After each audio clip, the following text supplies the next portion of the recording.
everyone, I'm Scott Schneider. This is Stereo Niche. And this week we're going to go back and take a look at some recent sales of some collectible vintage audio gear. Now it's something I like to do periodically just to keep up with what's selling out there. And this going to go around, it's some unique stuff out there that pretty nice collectible gear that I think you'll appreciate. So take a look.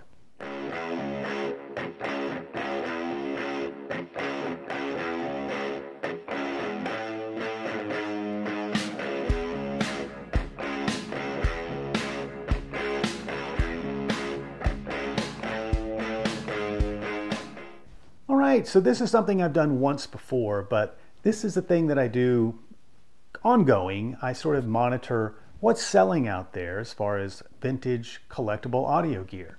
And you see some really cool stuff. And sometimes you get a surprise of something that you hadn't seen before, or maybe something that was collectible that you really didn't realize was collectible. And we have a little bit of that in this video. One of the things and some of the stuff I want you to pay attention to are the quality of the pictures. Now I took these from the advertisements, but you'll see that some of them are very well done and some of them aren't.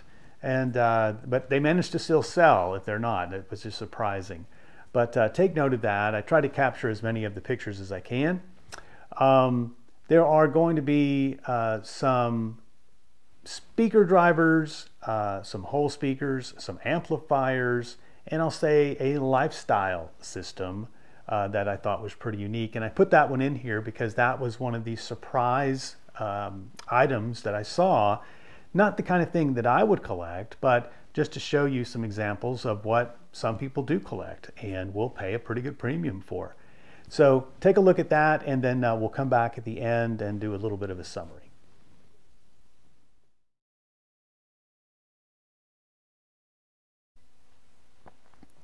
All right, we're going to kick things off with probably one of the top, I'll say, collectible tube era monoblocks out there, and that's from Fairchild. You may not know Fairchild. It's a name that I don't think many people know, and primarily my assumption here is because I don't think they had much success in the solid state era. They were a fabulous company that made top quality gear in the tube era. It's highly regarded. I think anyone who rebuilds and is into restoring tube gear certainly appreciates the build quality of Fairchild. They think of them as Morance, let's say, because they just have that, I'll say, high level quality and build all the way around, and they're certainly appreciated by anyone that can actually find them. Now, the bad thing about them is they're very rare. They just didn't build in high volume, and just seeing any pair, even for sale, is a rare event. So this is the Fairchild 275, a pair of monoblocks. The seller took some very nice pictures of these. As you can see, they have kind of their unique, I'll say, design. They have these sort of cream colored transformers that they painted on sort of this gray base plate, you know, in their color schema, which sets them apart again. That sort of made them a little bit distinctive. But this is a beautiful set. Looks like it's unmolested in the way of you know, doing any painting of the transformers, but look like they're in pretty nice shape. And again, if you ever run across anything that's tube related for Fairchild, try to get it. It's any of it is collectible and sought after. And if you can get it restored and use it, all the better for you, because you've got some very nice high quality tube era gear. So let's see, in the end here, looks like this pair sold for something under $6,500, or maybe it sold for $6,500. We don't know, but it says best offer, so I can't be sure in this case. But I probably don't think it went for too much less than that. That's probably about a price that a set of these would go for. Again, you're talking about high-end quality and extremely rare.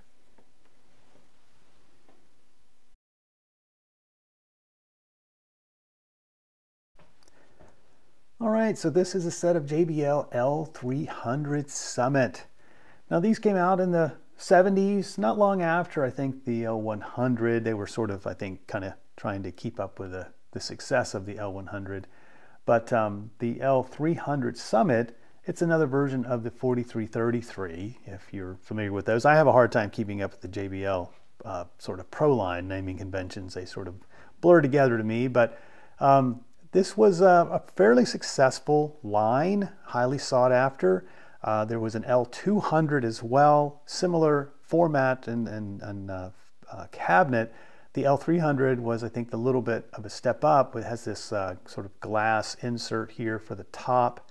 Instead of a foam grill cover, it has a frame with regular grill cloth on it. I have a set of L200s myself, and they have an upgraded tweeter that supposedly was, I think, to upgrade them to an L300. But in any case, very sought after speakers. These I think are sought after by mostly JBL collectors, but in high regard, very well desired. This pair looks like it was bid up to $5,000. Kind of a surprise. I didn't think they would go that high for, honestly, not very good pictures. These were could have been a lot better, but a very good price, I think, for the seller here for the L300 Summit.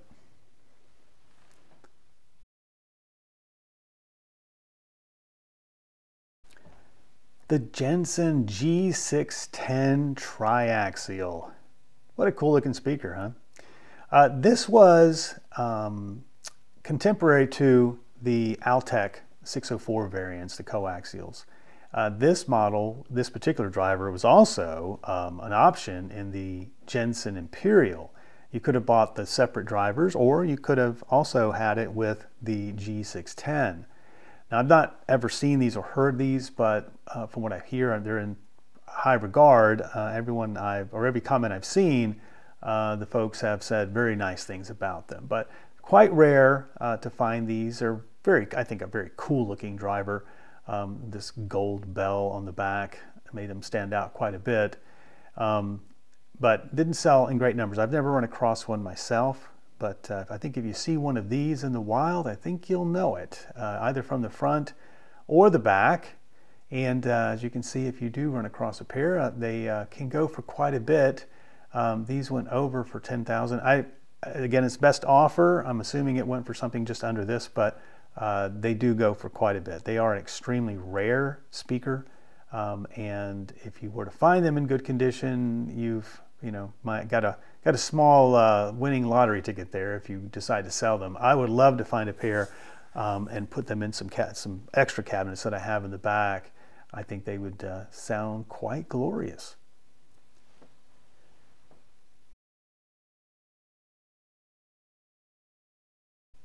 So here is the Morance 7C preamplifier. And this is from their tube era, which means, of course, anything from the tube era is extremely rare and highly regarded.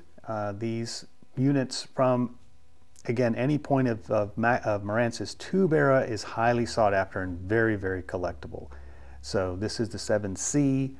He's got some good pictures here, even though they're on their workbench. He took some very nice, clear pictures, which is nice to see, unlike some of the prior sales we've seen here. But that's another thing, if you're going to sell anything that's of decent value, take a few minutes and take some quality pictures. Primarily, take them with some good light.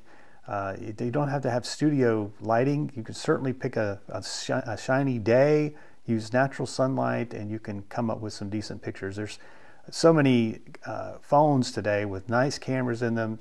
Kind of hard to have an excuse these days to not be able to take at least a few nice pictures. So the seller did a nice job here. Took some clear pictures, took all angles, the front, the back, the sides, etc., to give any potential buyer a nice view, to check on the condition. This one looks to be in exceptional shape, probably so because it looks like it had been stored in its wood cabinet for a long time, which tends to protect them pretty well. But the back of this doesn't look like it had been moved around, connected, reconnected over the years on a regular basis, so it looks like it's in great shape. Internal of the wiring here, which is very common to do, especially for tube gear, to see if anything looks obviously modified or changed, etc. Any burned components.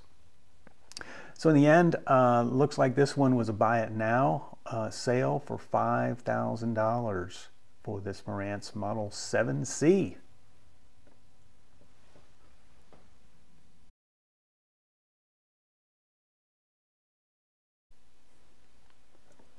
Now this was pretty cool. Never seen this before. The Phillips Commander record player, console, everything stereo, I guess. Pretty unique. I think I'd call this not an audiophile system, but a lifestyle system of some sort. But what a cool looking 70s era thing. Looks like it comes out of the Jetsons or something. On this tulip stand, I don't think you'd probably find many of these. I believe this one was from Germany, I believe. But what a cool thing. Again, not high fidelity, right? But I think it's probably fairly rare to find anything like this in this condition. So pretty cool from a nostalgia sort of perspective. And there are collectors for these. Not everyone that collects audio gear is, I would say, an audiophile or someone looking for better quality sound. Sometimes it's about the era and the look. So I think that's what what the seller or the buyer was going for here. But pretty cool looking thing. Built-in radio, some EQ, a cassette deck, a turntable, pretty much everything that you may have some material, some sources for, some media for. That thing could probably play it. So this is a pretty cool thing here from Phillips. In the end, it looks like it sold for quite a premium. I'm guessing, I don't know. This might be the average pricing, but for $6,000 to someone in Germany.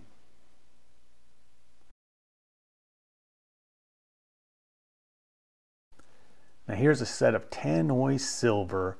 I had mentioned in the Tannoy monitor review I did recently that of the M1000 that the earlier Tannoy drivers are highly collectible, and that is what we have here. These are the Teny Silver, which I think someone corrected me and said they came from the 60s, which is what I originally had thought. But so these are very early, but a very well regarded. So there was the Tannoy Gold, then there's the Tannoy Red, and then there's the Tannoy Silver. And all of them are very collectible. They do tend to go up in value with each version. And this looks like a beautiful set. One thing great about drivers is that they're typically in really good shape as long as they were originally kept in their cabinets. And that's what this appears, they appear to be have kept there. But this seller has the two drivers and the accompanying crossovers as well. Looks like they may have found a way to replicate, or I would assume so, the original logos and labels on these crossovers. But these look like they're in very good shape. Now notice the seller did take some nice pictures, put them on his dining room table and set them up in various positions, and took pictures of each angle so that any potential buyer can take a look. If you're going to spend that kind of money, you want to make sure you can see them up close, and that's what the seller has done here. And this is a picture of the back up front logo. I like that. I always like the Tannoy logo. I thought it looked to me kind of like from the 30s. It just has this distinctive historical look to them. And so in the end, it sold for something under $15,534.27. I think that's a, if I recall, that was a Canadian sale, so it's a converted amount. But they sold for a pretty good penny to someone. But that is the Tannoy 15-inch silver.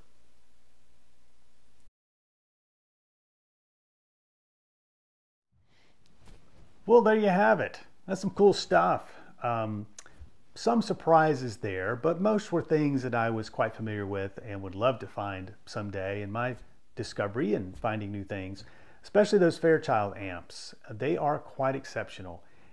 Fairchild, I mentioned it earlier, but highly regarded. Think of them like the Morance of that era as well, because their designs were stellar, their build quality was top-notch, and just everything about them is highly regarded. And if you can find a set in any condition, you've found something extremely rare. If you can find a set in as nice a condition as that pair, you've found something quite exceptional.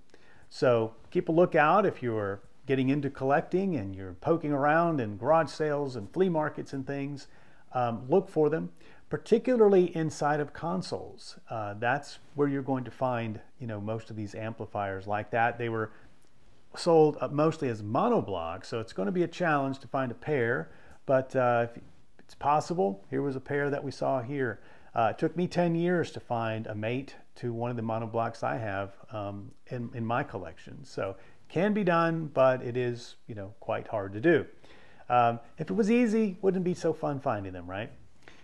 So then we had some other things. The Tannoy coaxial drivers, very unique, very collectible, and those look to be in exceptional condition. So think Tannoy gold, red, or silver, and keep a lookout for them.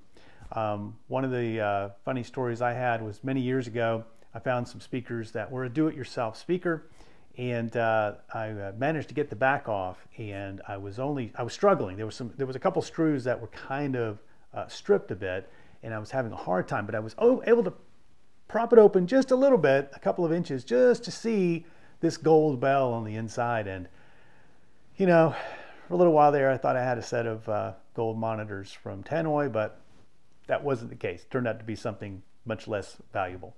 But it was fun nonetheless. It was kind of like opening up a lottery ticket. But so keep a lookout for those. And the Phillips unit surprised me. The Commander, that was one that I don't collect, not the kind of thing I collect, but I appreciate it nonetheless. It's still something that someone wanted. Those sorts of items, I tend to think that probably had a rough life because they weren't probably considered high-end at the time, but most of them probably didn't make it. So to find one in that condition is, I think, a very rare thing. And so I appreciate it from that perspective. Had everything in it: cassette, turntable, equalizer, tuner, all in one unit. And most of the time, something like that is not collectible. We call them all-in-ones, but that one has this sort of unique design, futuristic design aesthetic to it, which sets it apart from everything else. So that was something unique. And some other stuff. The JBL speakers, of course, pretty cool. The Jensen drivers, those triaxials, very cool. I would certainly love to find a set of those one day, and I'd love to have them to compare to the separate drivers that are in my Jensen Imperials. That would be an interesting listening session to listen to both and hear what the differences are. So I think that's it for this week. Wanted to give you guys a little update on what's been selling in the collectible market. So hope you appreciate that. If you don't want to miss the next video, hit that subscribe button, hit that notification too, and give us a thumbs up while you're at it. And we'll see you next time.